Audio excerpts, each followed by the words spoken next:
Welcome to the Wellness Rebel Show, where you reclaim your health and tap into your body's healing power.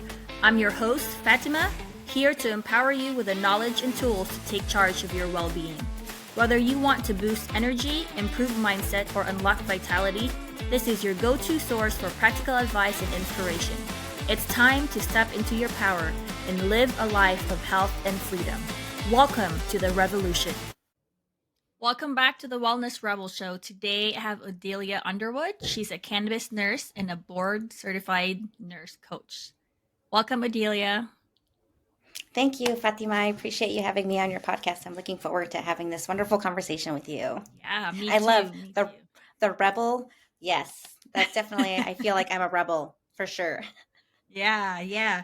So why don't you start off with sharing your story and why you decided to go, the alternative slash holistic route? For sure, absolutely.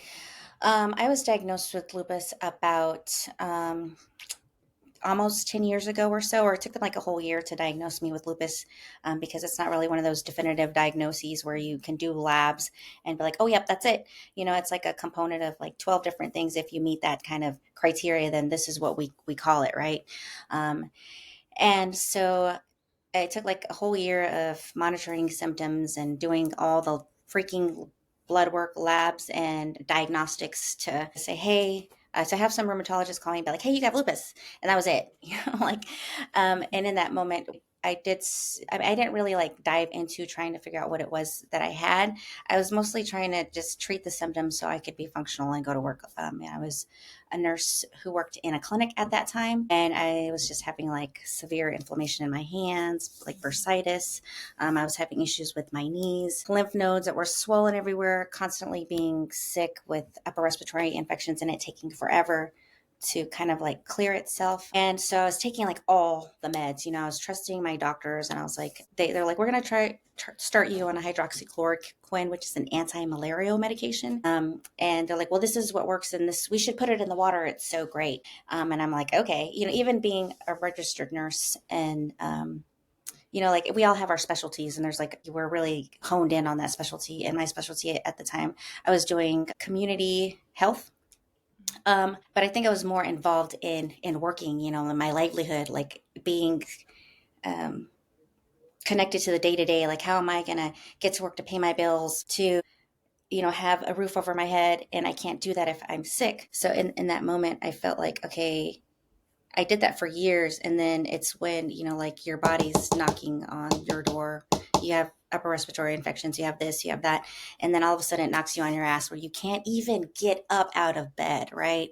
And though it's been telling you this entire time, hey, you got to stop, you got to slow down, or you got to do something to change the thing that's going to eventually put you down. And then once your body tells you, because it stops you in your tracks, you have no other choice but to sit there in your thoughts. Like, I can't get out of bed. My back is so inflamed. How can what am I going to do? So in those moments where I'm sitting there and thinking, and I'm like, I got to do something else. It's these pills, like I started having protein in my kidneys and nobody seemed to be concerned. And I'm like, hey, as a nurse, I know this is not good for me. This means I'm declining already. And so asking the questions, like constantly being like, hey, what else is there can I do to keep from this decline? And we all start with like the basics, right? Let's eat better. Let's move our bodies, the things that we know to do, right? And then even then, if that helps a little bit, you're still on that struggle bus. So I started,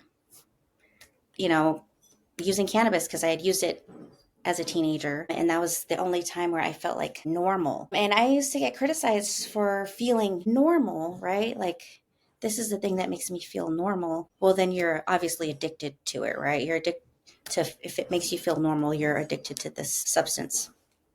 But in doing so and using it as a therapeutic level, I was able to wean myself off of all of these pills. I was on 12 different medications: bladder, migraine, antidepressants, allergies. I was on bronchodilators, inhalers, because I was diagnosed with all these asthma, all these things. And I still felt like garbage. Nothing was making me feel better, not even functional.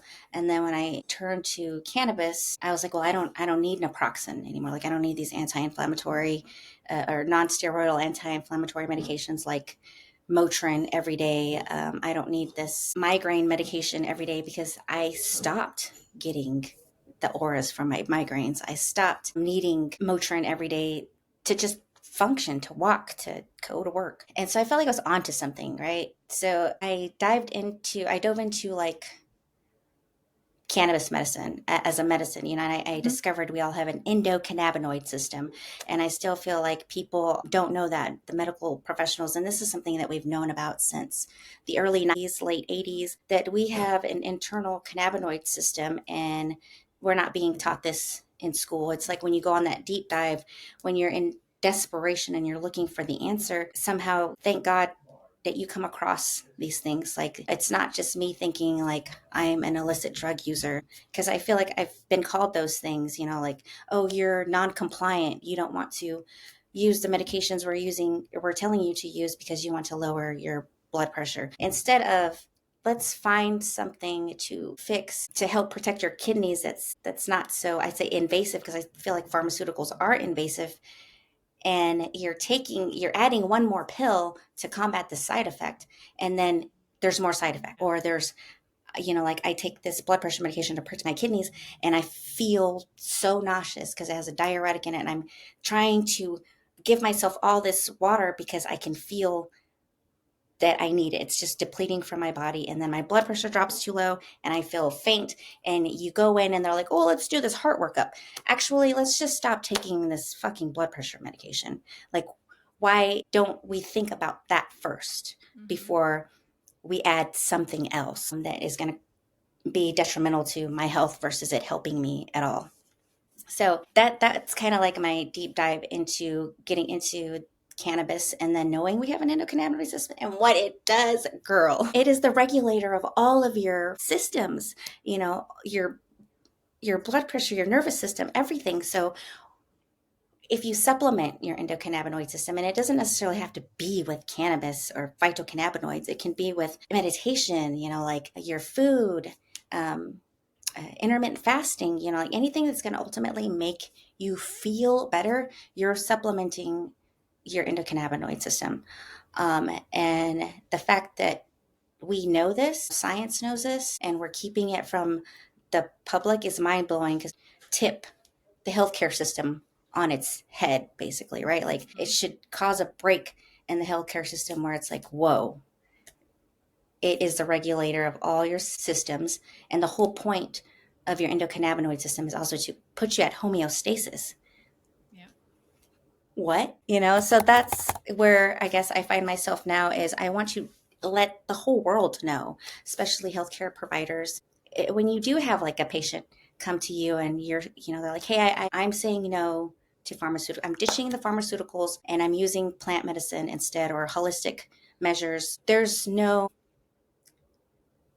encouragement necessarily. I don't feel like I was encouraged to seek that avenue. It was more like, here's a script, and do the basics, eat right, drink enough water, and try to keep the stress down. And in reality, that's harder said than done to keep the stress down, because as a nurse, when they were like, oh, you have to give up coffee, and I was like, get the fuck out of here. Give up coffee. But it comes to a point where you're like, I have to do something, and you make the choice. And then when you make that choice to change your life, then you realize what it's like to really feel good. And I think once people really realize what it's like to feel good versus feeling like shit all the time, it's eye opening. It's a game changer. But there's a lot of fear still, I think, in trying cannabis, and that stigma where we think it's, like I said, an illicit drug, or people assume that I just want to use it to get stoned. And it's so complex though, and that's where I think education is so important, because it's a very individualized medication. So I feel like I'm here to spread the gospel, to let people know that there is another choice. And I am in Nebraska, where cannabis was just recently legalized for medicinal purposes. But, we're in that transition phase of putting into place the entities that we need to make it happen here. And I Yeah. think in Nebraska, we're finding it that things are slow. They're not trying to make any changes, but the hope is that maybe we can come together and fight the good fight and the people should have the choice ultimately. Yeah. Yeah, for sure. And the thing is, it's like I know that they leave it to the states to, like legalize it or not, but they really should also take it off the, like for federal, it's like a Schedule 1 drug still. Obviously, we know that a lot of the higher ups are in Big Pharma's pockets, and Big Pharma wants lifelong customers, right? Absolutely. But it's like, and they're suppressing the information. But the funny thing is, Monsanto actually has patents on cannabis seeds.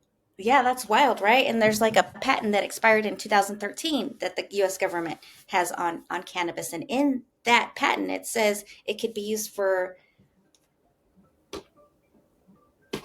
it says that it can be used for like ischemic brain injuries, for autoimmune disorders. It's like written in there. It's all there. It's just we're so, I think it's been so propagandized. So like people are brainwashed almost to think like, well, the government says, right? Because we're supposed to have this we're supposed to trust in our government, right? We're supposed to trust in our medical professionals, but they're only doing what they know.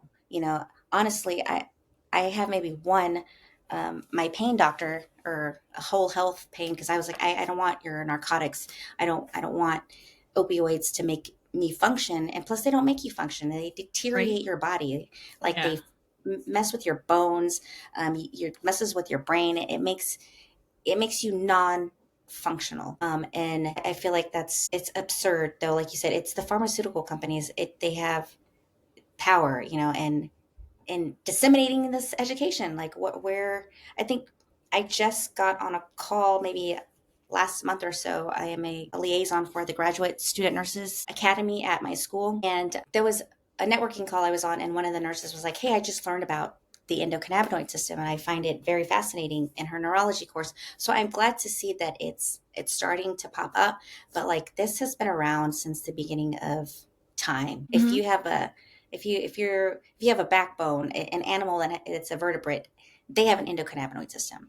So it's just figuring out that special sauce, right? And it's not just cannabis. I don't want to say that cannabis is the only thing that has gotten me here, but a huge part of that is making your own special sauce. What works for you? Because there's not a one size fits all for your healing journey. I am finding more and more holistic ways or non-pharmaceutical ways to treat myself, even as sound therapy, certain vibrational, being, from the ground, alpha waves, putting yourself in that brain state allows for healing. So it's just kind of finding what works for you. But with cannabis, since we all have an endocannabinoid system, we have those people who try THC and they're like, oh, that's not for me because they get paranoid or whatever the case may be. But there are so many ways that you can even use cannabis. It has terpenes, and the whole plant is, Yeah. you can, it's sustainable.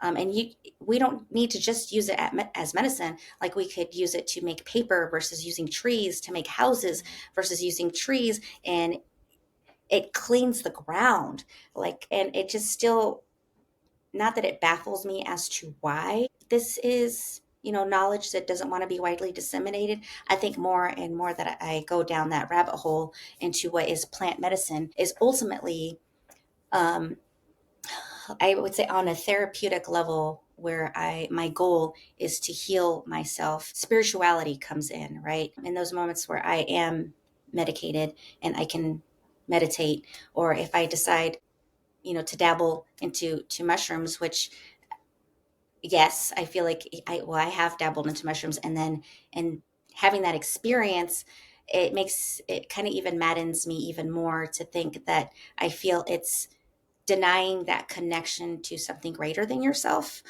is ultimately what we're doing or what the government is doing. God forbid you open your mind and think differently, where you're not, you know, falling for the bullshit that's being fed to us, because you're expanding your mind and our brains are lit up like no other when you're under the influence of plant medicine. And then everyday people who maybe, are afraid or don't dabble into plant medicine, that connection is lost. That connection, there's so much uncertainty, like, oh, I don't know what I want to do, I don't know.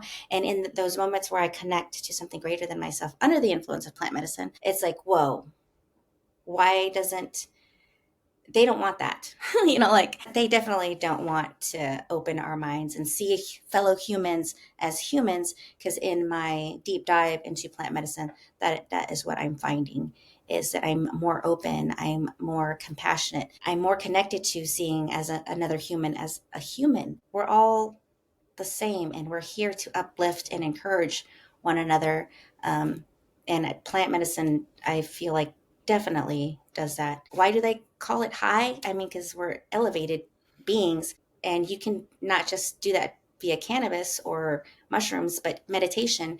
But like, we're not monks where we can sit in a place and meditate all day and be that elevated being. So there are different avenues to get to that point to where you're connected to something greater than you are, and it exponentially like increases your healing. So I did find that for sure in my deep dive into plant medicine, is that once that spiritual component, I was able to tap into that, then my healing journey exponentially grew, if that makes sense. That's why they want to keep fluoride in the water. Yes. No, for sure. And microplastics, like, we're intentionally, the government is ultimately suppressing our the use of our brain.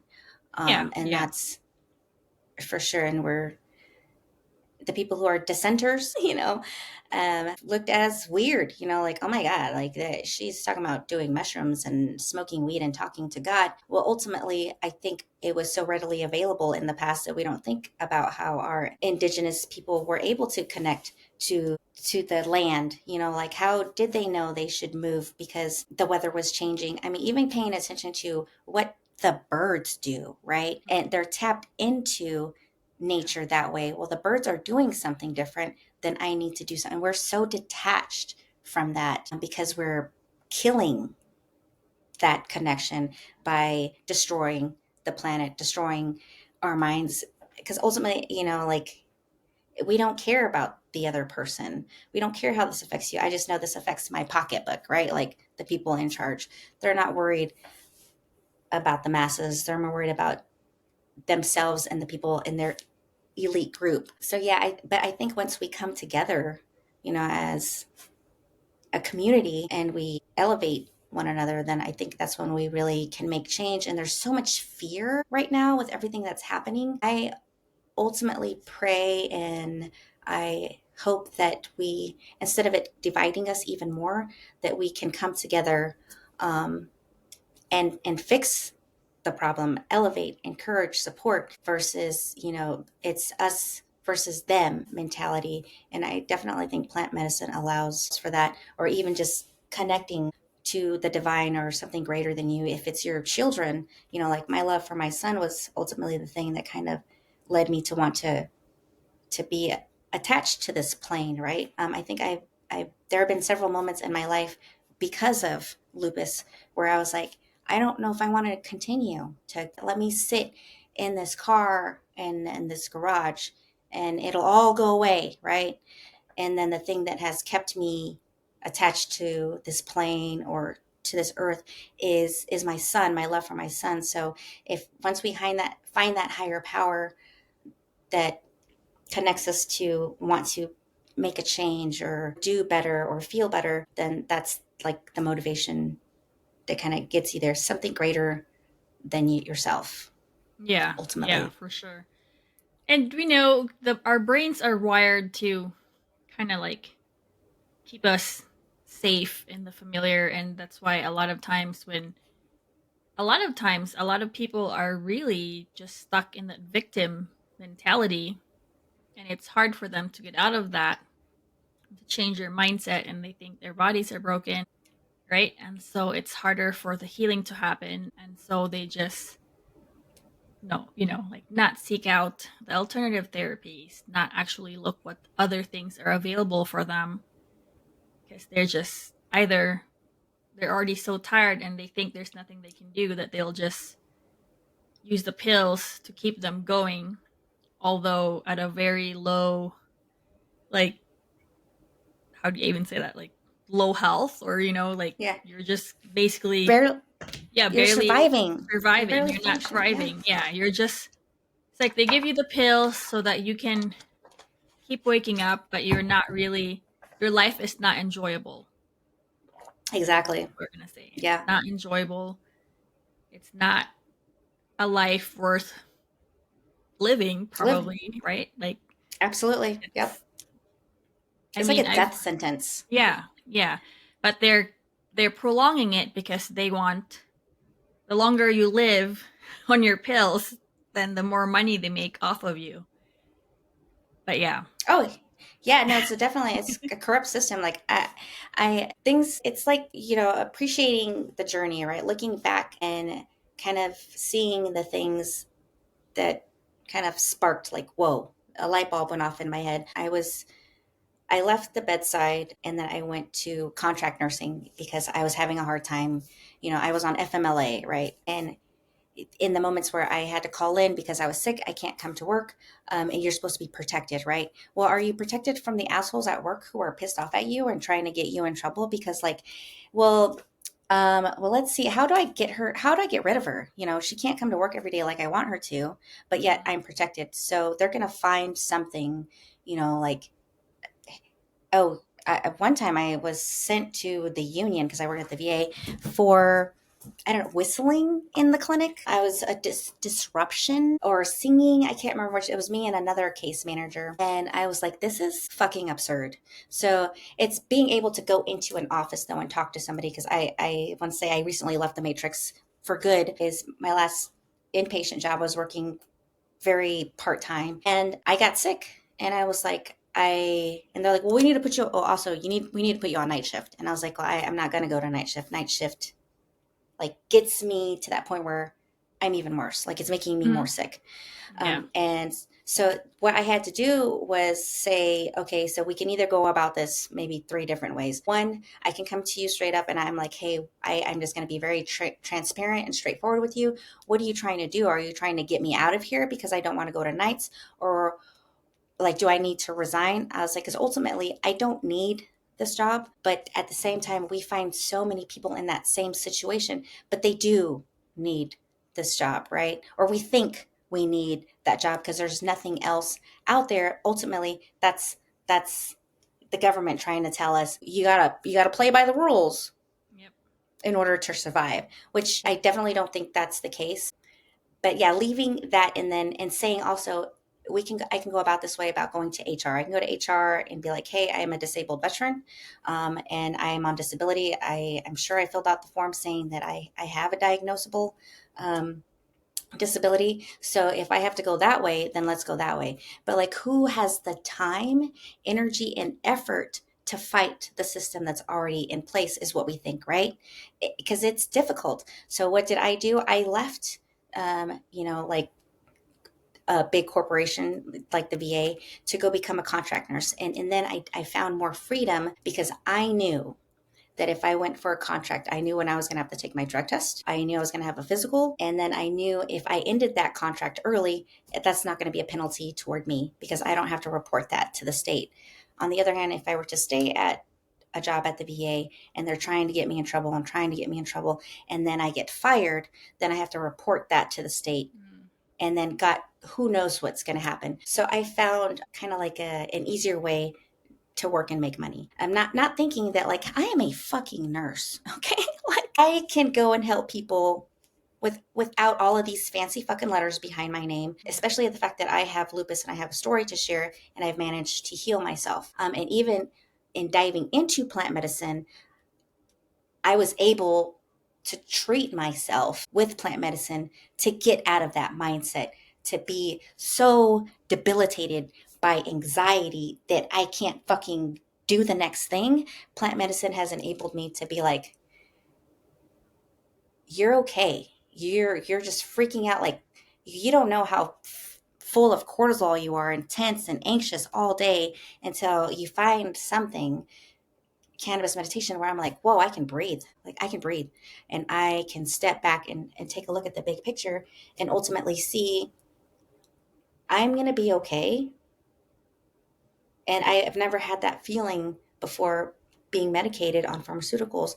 It was more like, or even being in the healthcare system where I'm being told it's feeling like I'm in danger of losing my job, like my livelihood. And this is what the system has caused us to believe is that we've made this illegal on purpose so you can't elevate yourself. So you're stuck in this mindset to where we're probably sticking microplastics in your, I mean, polyethylene, anything. Who wants that in their fucking body? And that's what we're putting the majority of the time. Pick up something, read it, a pill bottle.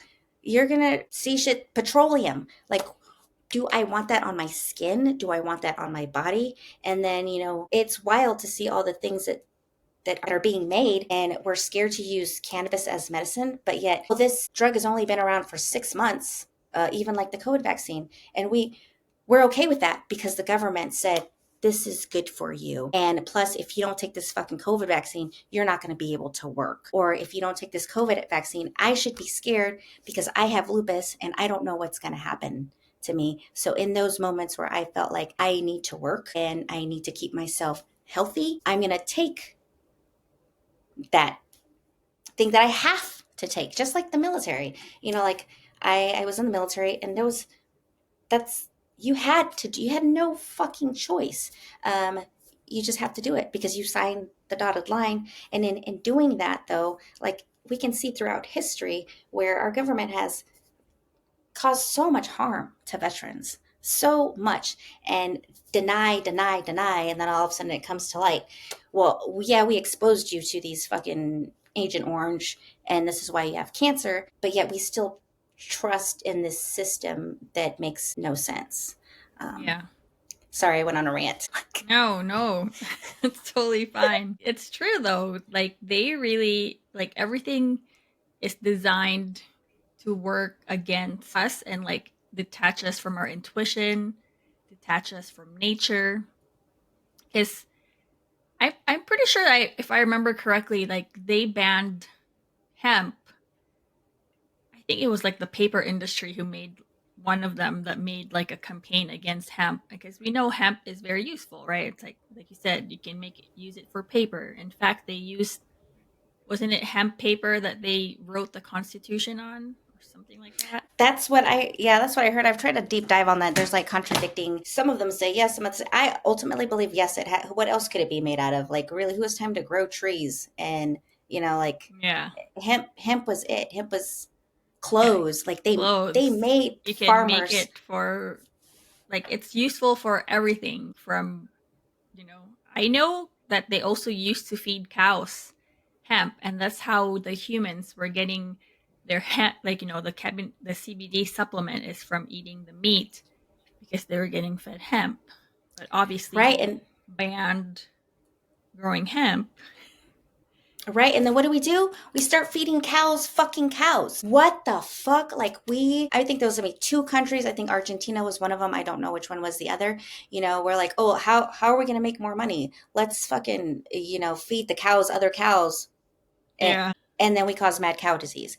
Ultimately, yeah, depending on and we chock them full of antibiotics. So like if we just allowed to make seed out of hemp, I mean, it's amazing the 400 plus properties that is in hemp that are ultimately healing, that's been around since we existed, and we were a much healthier society, and now we're taking that, we're trying to find alternative measures because we can't use hemp because we were told it's the devil's lettuce. And actually, if people are worried about being stoned, you don't have to use plant medicine and be stoned. I mean, I could take the plant itself, the bud, grind it up, put it in a smoothie, and eat it. I'm not going to get high, but I'm going to get all the medical benefits from taking that. Or even like it's when we heat it up, or the leaves. If you take the leaves and juice it, it does amazing things for your gut. So so there has to be an ulterior motive. And to me, the ulterior motive is we're giving we're giving the masses an opportunity to be healthy, right? But at the same time, on a deeper level, I keep going back to, we're detaching people from being at their optimal health. And when we're feeding them even like microplastics or aluminum pans, petroleum, whatever, no, today you're not going to die, but Yeah. you're going to be on this slow Slow decline, death. Yeah. Yeah, slow death. exactly. Mhm. But we're okay with things like alcohol and cigarettes. It's because it's a cash crop, or it brings It's in money, legal. and it's legal, and it's ultimately killing more of us, making us more sick. But that's okay. Yeah. I know. Like, Yeah. Yeah, totally. They, like I said, they just want to keep us sick so that they can keep making money off of us when we decide to use the medical system. Like to me, the medical system should be used as like a backup, right? It's like for emergencies. Like, oh, yeah, if you really need surgery, but surgery should be like the last resort, right? There's so many other things that you can do naturally to heal yourself because our bodies were created wonderfully. It has an innate. I saw something. It says like they call it like you have an inner physician, basically. Like our body knows how to heal itself. You just have hmm to give it what it needs and take away what's causing the interruptions in this communication in the electrical system, and you'll heal, right? But all these pharmaceuticals and all the toxins that they bombard us with every day, obviously, is really causing a disruption in our system. And we just have to find a way to lower the poison and nourish the body, and it will heal. absolutely. And I know there's so many different modalities to that, but to me, I find hemp being the one thing they took away from us in the 1930s, 1940s, and off the pharmacopoeia, is wild, because I would say maybe autoimmune disorders are more prevalent now since the 1930s and the 90s, because like you said, they took it out of, our animals are no longer allowed to eat it, where toxins are readily, fluoride. And even with hemp, it can be used to clean the ground or the farmland, clean the water. It absorbs heavy toxins. It was used in Chernobyl to help Yep. clean Chernobyl. Yeah, it's yeah, no, we are slowly but surely. And then you have what I was going to say earlier is I started working in long term care and seeing myself giving people 20 medications, and then asking the questions, though, like even then asking the questions as a nurse, and trusting yourself, and not thinking like, well, the doctor knows what he's doing, so he prescribed these 12 medications for a reason, right? No. Like, I remember giving somebody in a long-term care facility lactulose, which is supposed to help you poop out all of the toxins from your body, because you say ammonia is in your body and your brains aren't working properly because you have this ammonia buildup in your body. So I'm giving you lactulose to help you excrete it through feces, right? And then at the same time, I'm giving this patient, oh my gosh, anti-diarrhea medication, that little Imodium. And Mm. I was like, what? And then we put people, I'm saying, like, and it's not talking bad about the person that is handing out the pills.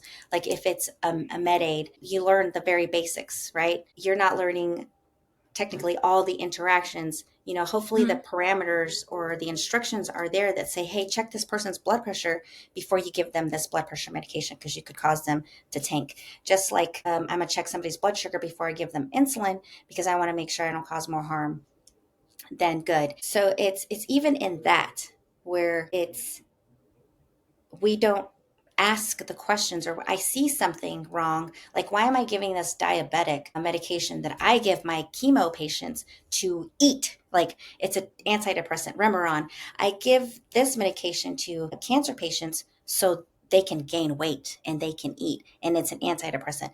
And I'm giving it to a diabetic who is 300 something pounds. That doesn't make sense. But you have to know those things, and not everybody has knows those things. Not everybody has the same kind of education. Not everybody learns or is even interested in learning. They're just following orders, and that's Yeah. the biggest thing we can do is just follow orders blindly. I mean, I feel like that's I'm seeing that everywhere. Like, okay, in the end, what I'm following what the doctor wrote. Somebody who's supposed to be more knowledgeable than I am, but even as a nurse, I should say, or even as a pharmacist, hey, why is this person getting Imodium and this Something thing's to make supposed to them make poop. them, yeah, Clean out. he, and then and who has the time not to be that nurse, but everything that I see, I'm passing out meds to 15.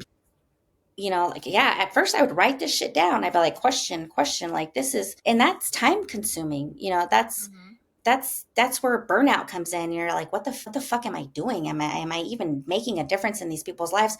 Ultimately, I say yes. If you're there and you are loving these people and you love your craft, to me that is where healing occurs as well. Like, it's just the interaction. Like, do I feel like patients are happier when I'm there to see me? Fuck yeah, because I'm that nurse. Okay, like I am that nurse who's going to make their day better, and that is healing. And yet we have like people in the healthcare system who fucking hate their jobs. They're there, they're getting paid, this is just a fucking paycheck. And where's the healing in that? Yeah. You're not in love with your craft to where you are, you know dispersing this energetic healing amongst people.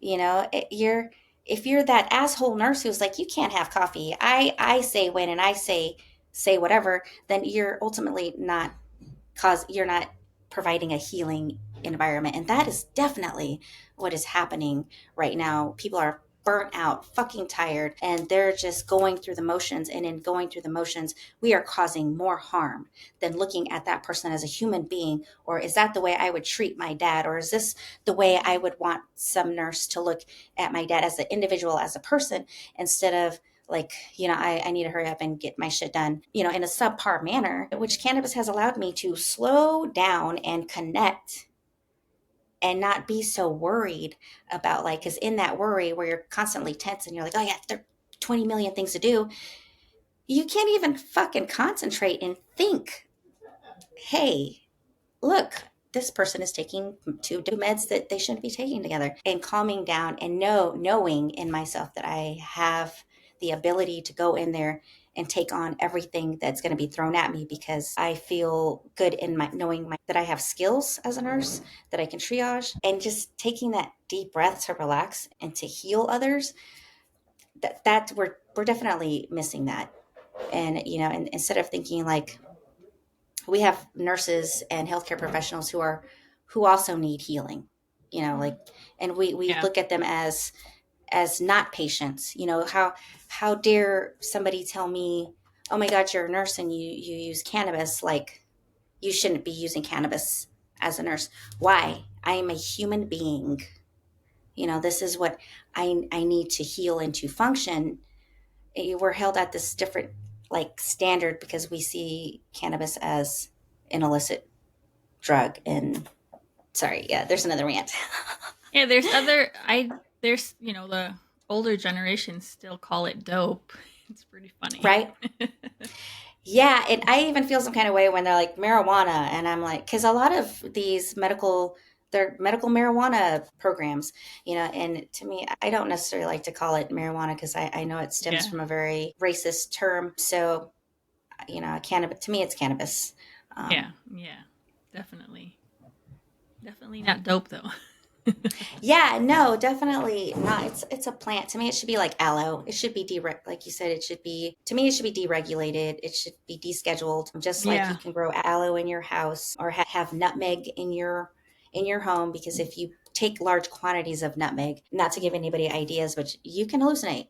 Like, if that's your jam, then like you have it in your house. Like, more than likely. Yeah, I mean, to me, everything, like I'm sure any herb out there, if you take too much at once, something different will happen, I'm sure. It's like you just Right. have to learn how to also regulate yourself. But yeah, I love that you said about slowing down because definitely we live in a stressed out society, and that is also one I know too, like it's like, oh, people tell you to manage your stress. And yeah, it's like hard to wrap your head around that, right? How do I manage my stress? Because you need to slow down. But yeah, it's like one of the pieces of healing is also learning how to slow down and connect with yourself and not stress.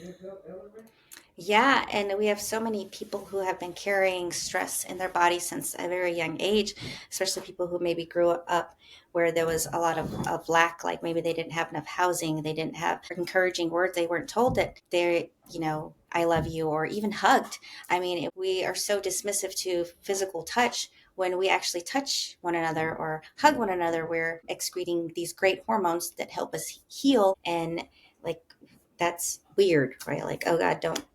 And I get it. Like, I get where, but those kids, like, I grew up in a home that was very chaotic. People were like always in and out of my house because my parents, like, through parties.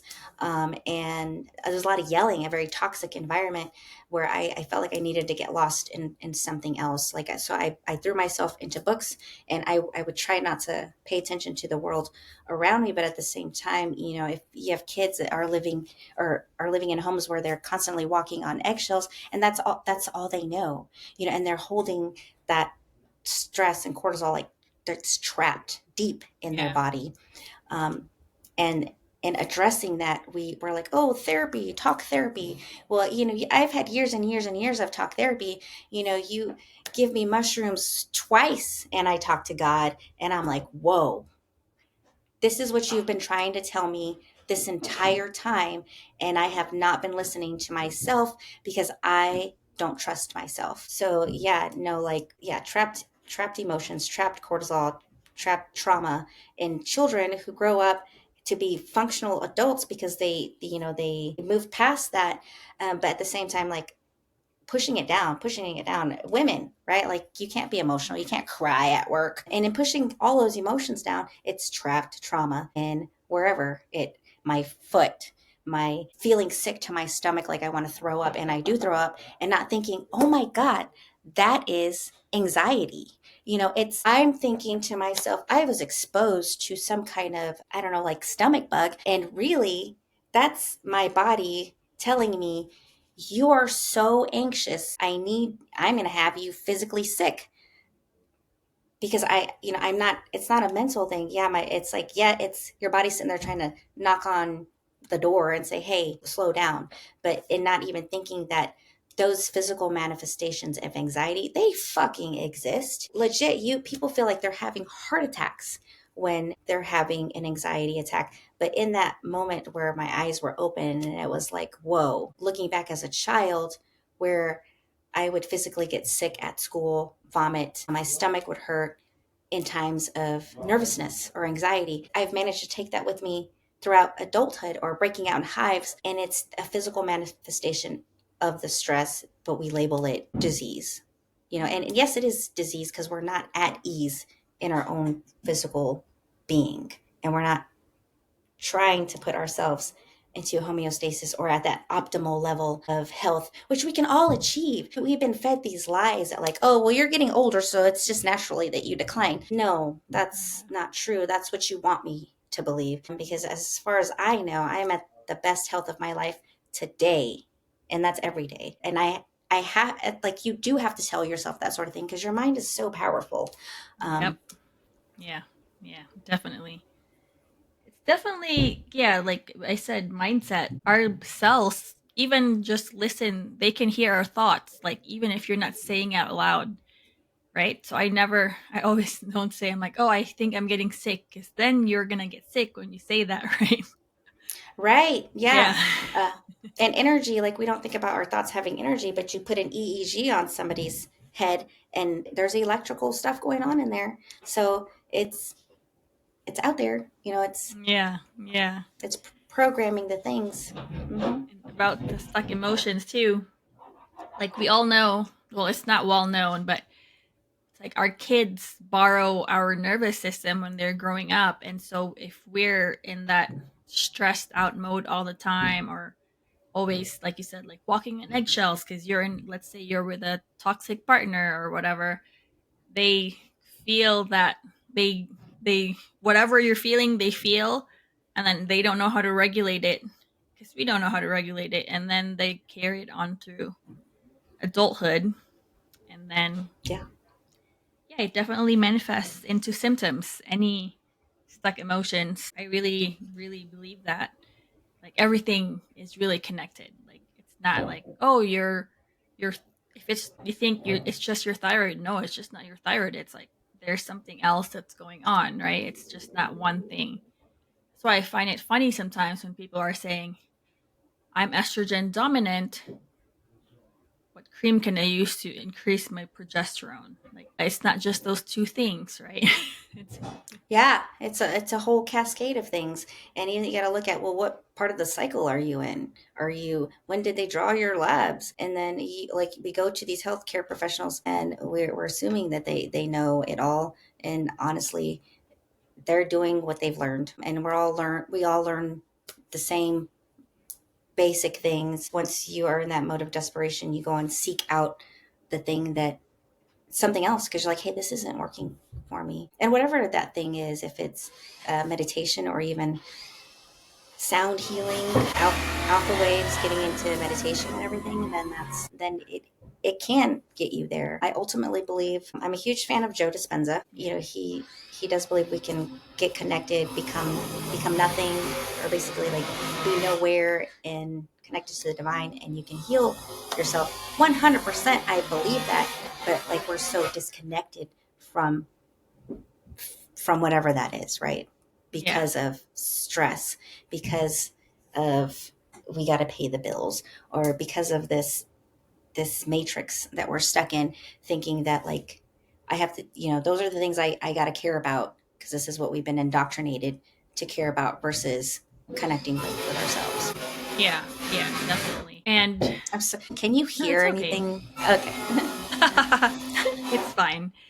No, Okay. I was thinking about something. I lost my train of thought, but basically about I like Joe Dispenza too. But yeah, we can definitely heal. We just have to. That's why it's like that's why the goal of this podcast is like encourage people to take back control of their health. Like we need to stop giving up our power and thinking that we need that person in the white coat to tell us a diagnosis and then what, like it's just a label, right? You can't get attached to your diagnosis because if you get attached and then you make it your personality, then that is going to be kind of like your reality forever, right? Yeah, like a self-fulfilling prophecy for sure. I got into a couple of lupus groups, and something I see that stands out to me is, oh, I'm so glad I finally got an answer to all of my weird symptoms. And it's like, I wish no one for this diagnosis. I'm not like quite sure how to help you with that. I don't necessarily feel like I was relieved in the fact that they gave me a diagnosis of lupus. In fact, I was scared because Mm-hmm. all the people I knew who had been diagnosed with lupus were really, really fucking sick or dead, you know? And ultimately it was like, well, they kept complaining about UTIs and UTIs, and then all of a sudden UTI symptoms, but they couldn't find anything, and now that person is dead, or their kidneys failed. They're really sick. They're completely disabled. And what gets them to that point, right? I think it's the medicine itself. The same, like you said, the same medication that's meant to help relieve migraines can actually cause migraines. Mm-hmm. Like lupus is, so many people don't really, I say, still don't understand lupus. It's systemic. Like it can affect any part of your body, right? That's the idea. So, but a lot of people have kidney problems, and ultimately, where do those kidney problems stem from? Do they stem from your disease process itself, or does it stem from the fact that you've been using NSAIDs chronically for however many years, and now the damage is there? It's not a development of the disease itself. It's not a cause of the disease itself. It's definitely a cause of the side effects of the medications. And even then, like steroids, we hand out steroids like candy to people who have lupus. And in giving the steroids to people for a long term over time, you're destroying their bone health. You're destroying their immune system. The very thing that already is supposed to be not good, our immune system, you're destroying it even more. You're making we are not even able to fight off infection because the the prednisone or steroids are suppressing your immune system. So you are more likely to get infection. But yet we're going to say, well, you have lupus, so this is what's supposed to happen. What the fuck? And knowing that though, like, hey, I could say no, I don't want your steroids. When it got to that point where they're like, well, maybe we should start steroids, I was like, no. I always had that backup pack of steroids, just in case, if I I was going to Puerto Rico one time. I was like, man, I don't want to be sick in Puerto Rico. Let me take these steroids to make myself feel better, because ultimately I went in and got tested and I didn't have any kind of virus. I was just, or I did not that I didn't test positive for any virus, and I didn't test positive for like any bacteria, but yet I'm still having these symptoms. And the answer is, you know what, nurse, since I'm a healthcare professional and you're a healthcare professional, I'm just going to give you these steroids, and like, hey, you know how to use them to make yourself feel better if you got to go on vacay. But like, because they do it too, right? Ultimately, they're like, hey, I do it, but that is making me sick even more. Like I didn't want to go on. I could say no because I knew what it was going to cause, but we have people who don't know these things because they expect you to fucking know, right? They expect you as a healthcare professional to say, hey, like these are, and then it's ultimately the benefits outweigh the risk. Do they? Yeah. But at that point, people are so sick, already, because they're just given pill after pill after pill. They finally get to the rheumatologist, and the rheumatologist is like, yeah, you have lupus, like you're even worse off than before. Because what are we afraid to tell people? Hey, you really need your food is your medicine, right? Whatever you put in your mouth, that's your medicine. If you're putting McDonald's down your throat 3 times a day, well, then you're going to have effects from that. Or even people who live in food poverty, because it's cheaper to buy shitty food, then it's an even bigger problem there, because that's what they have available to them. But even then, I will say I definitely believe in the fact that I pray over my food, because it's the only food that I have available to me, that will ultimately heal me because I'm praying over it. As woo woo as it may sound, I don't care, like, for sure. Yeah, definitely. There's nothing moo here. Right. So before we end this, I always ask my guests to share like a golden nugget or a favorite mantra they have, for anyone that is on a healing journey, to like keep them empowered or motivated to keep going. I will definitely say, maybe from like a healthcare perspective or a patient perspective, is being open to trying the thing that maybe you're like, that sounds fucking weird. How is that supposed to help? Well, if it's not hurting you, why not try it? Like, if it's not going to cause adverse effects, say like acupuncture, or I get auricular acupuncture done in my ears, try it. Give it a chance. Actually giving the alternative a chance, not just dismissing it and thinking that, oh, that's hooey or that's woo woo. How's that supposed to help me? And looking at becoming better through a holistic way. It's mind, body, and spirit. And once those are all aligned, then your healing will happen exponentially. But yeah, just having an open mind. If somebody says, have you tried sound healing? Oh my God, are you fucking serious? That's supposed to help? I mean, being open to it, you never know.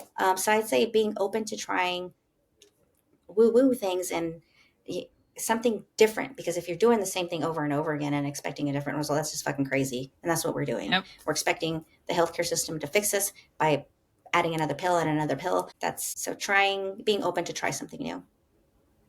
Yeah, I love that. Well, thank you so much, Adelia, for being on the show. Before you go, do you want to share where people can find you or connect with you?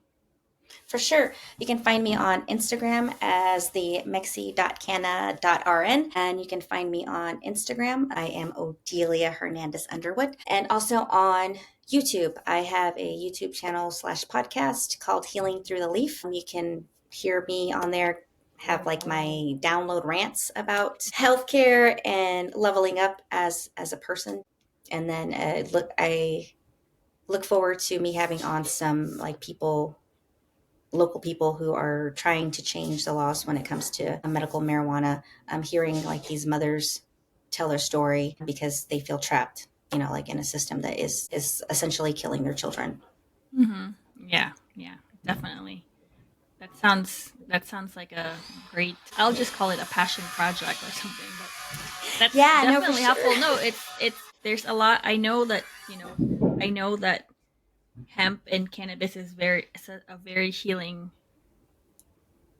therapy, especially for children, like with seizures and all this stuff. And we know that so many kids are getting more sick and sick these days. Yeah, absolutely. Definitely a. I'm also sorry. Go ahead. No, go ahead. No.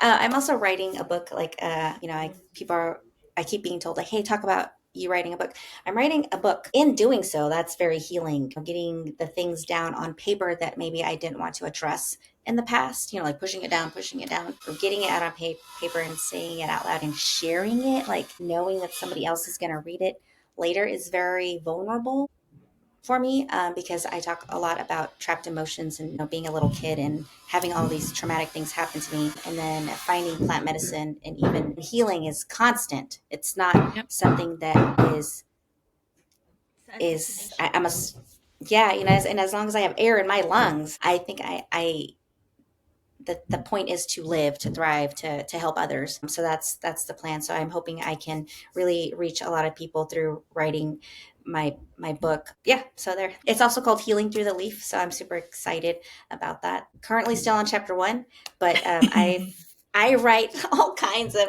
now. I have like I get a download and I'm like, oh God, I have to write this down or I have to say it out loud, because it's something I definitely feel like I want to share. So Awesome. thank you.